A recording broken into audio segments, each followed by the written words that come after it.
Hello friends, good morning. அனைவருக்கும் காலை வணக்கம்.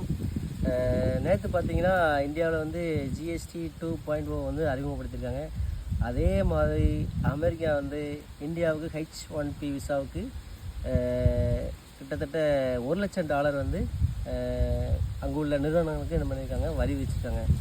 இந்த H1B விசா அப்படின்னா என்னென்னு பார்த்தீங்கன்னா, இப்போது அமெரிக்கா இருக்குது. அமெரிக்காவில் ஒரு நிறுவனம் வந்து இந்தியாவில் ஒரு கேண்டிடேட்டை ஹையரிங் பண்ணுறாங்க, வேலைக்கு எடுக்கிறாங்க. அந்த வேலையாட்களை எடுத்தோன்னா அந்த அமெரிக்க நிறுவனம் வந்து இன்றைய மதிப்பில் கிட்டத்தட்ட 88 லட்ச ரூபா அந்த அமெரிக்க அரசுக்கு வந்து வரி விதிக்கிறோம். ஸோ இதான் அந்த H1B விசா முறை. இப்போ வந்து பழைய ஆட்கள் கிடையாது, இப்போ புதுசாக யாரும் ஹையரிங் பண்ணுற ஆட்களுக்கு இதை கொண்டு வந்திருக்காங்க. இதனால் என்ன பண்ணுவாங்கன்னா, புதுசாக இந்திய ஆட்களை எடுக்கிறதுக்கு அவங்க அமெரிக்க நிறுவனம் வந்து யோசனை பண்ணுவாங்க. இதுதான் வந்து ட்ரம்ப்புடைய 2வது பொருளாதார வர்த்தக அப்படின்னு சொல்லுவாங்க. ஃபஸ்ட்டு வந்து நமக்கு 50% வரி விதிச்சாங்க. இப்போ 2வது வந்து இந்த மாதிரி இந்தியாவிலேருந்து மாணவர்கள் எடுக்கிறதுக்கு அவங்க ஹையரிங் பண்ணி வரி விதிப்பை உயர்த்திட்டாங்க. இதனால் இந்திய மாணவர்கள் ஹையரிங் பண்ணுறதுக்கு அந்த அமெரிக்க நிறுவனம் வந்து யோசிக்கும்.